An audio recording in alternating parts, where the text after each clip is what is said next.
Hello, so piti hozo si amasan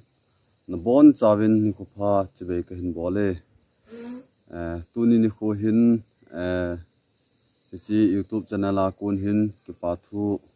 sangta ka hin sai nomin amasa penin chi video sim thea ekoiwa pa pathin thangwa na ipi masa pe min he so piti ho tuni video kan sim ding hi ka ki pa be sen sei zo lo hin kalungal heiwalin ka ki pa wal be sen di sei dam video he ka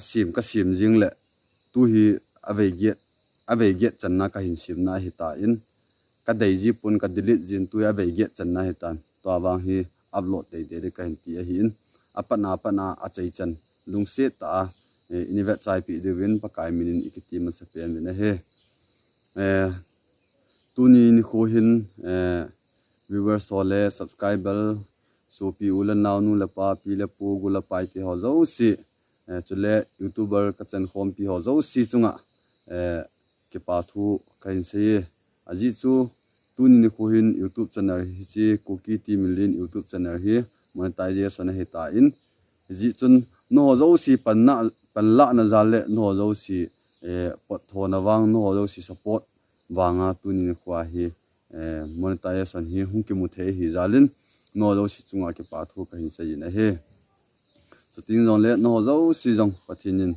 na chan chiwin pathinin pathaina bu han ti chu pa kai mena ke pa na zala pathe ka hin pi naw hin tin thank you for cookie team in YouTube channel monetization tuni ni khu hin ani na a ki pa thu kan sei na num ki chu hi YouTube channel account in hon pi a palal neo ke dinga ka u te hin khusumi hi jong le ama chunga jong pa kai minin ka ki pa na ya chu video a hin amin le alim jong ka chun sa nomin ama chunga jong ki pa thu sang ta in kan sei na he chuting jong le hi video ho kan sim ji ting le editing na ding apps epp angai cha ji in hi cho jo si download ai bor pi ji a jong le watermark ho ai su mong pi ji a za choma comment on dan off dan thil za a bol dan ai na hil ji a ai ni ki thu pi jing pha sia sun la jan thum lo ka bui sia naute ti da na cho ka su bui jing ke khat gol hang manglal ama chunga jong pa kai minin ka ki pa na sang pen ken sein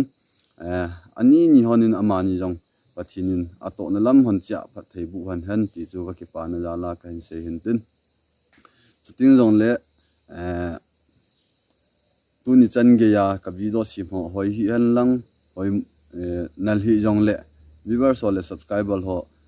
pathin jala no ngai lu na le no ki thu pi na wanga hi chan ge hi hung ka hi ta ji in na chungwa ki pa thu ka sein chuting jong le hi chi monetization imu na chung chang wa hen ki mo chai the a hi pu in setting ball tu ding thil za chum angai ki tan monetization hi phan hin chang khat chan ni siki ma khai hin mu theina ding hin chia he iki thu pi ding ipon pi ding mi lungdong le lungkhama ka ho laijin gam happy ta hiang le su pi Nagaland lang Dimapur lang pia uma hi honin ahin hi jong le ngai lu na nei tan keman ke ni nang ki thu pi nangi ati honin ama hi khatna chun x min x khong sai a hi in aban le ani na chun gin sang media hin ama ni chunga jong pakai minin ka ki pa na sang pen kain phongin nang ni jong pathin phatheina bu hanan lang ne YouTube channel hon jong khang to jing han ti chu hin tin ting no le viewer so le subscriber hon ama ni yong hi YouTuber hi honin gin sang media hin x khong sai hin ani ni honin YouTube channel hi ane visit pi utin like subscribe comment ti ho share ho ani bor pi ju te tin on le ma ba na jong ke man jong a hoi che na ding a phat che na ngai video nal ta hin sim ding ti hi ka gut na hi in pathin pha sa le ma ba na hi short video ti lam panga he ka ki pi nom thim hi ta en ja chu editing team hing ka tin lo le thu sei la sa team hing ka tin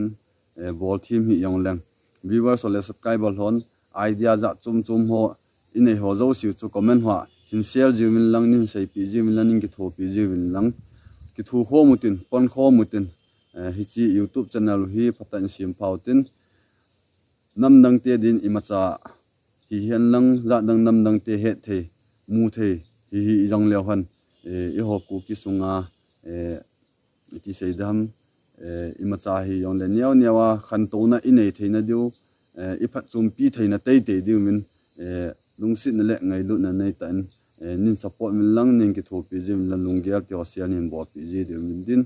na koma khong taw ki nin chuting long le tu ni chan ge ya ka video himveji a like subscribe comment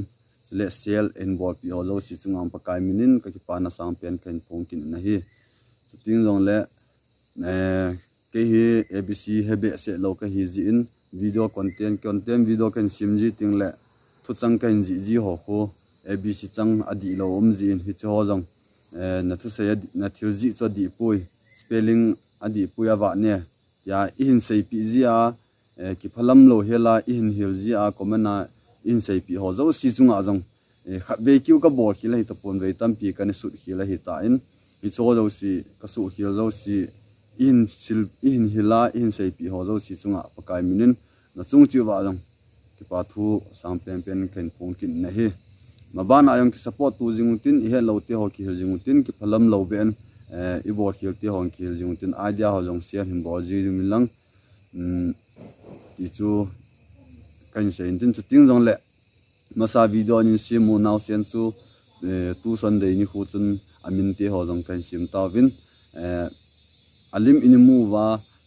a hi ta ji chun amin long he nom diu ka ta sanin viewers ole subscriber hon ji chun amin hi apinu min hi le nulun lam kuning nu lam kuning a hi in naw se min hi le lam kuning ning hoi thing ka sa na he amaniong pathin dam na pi han lang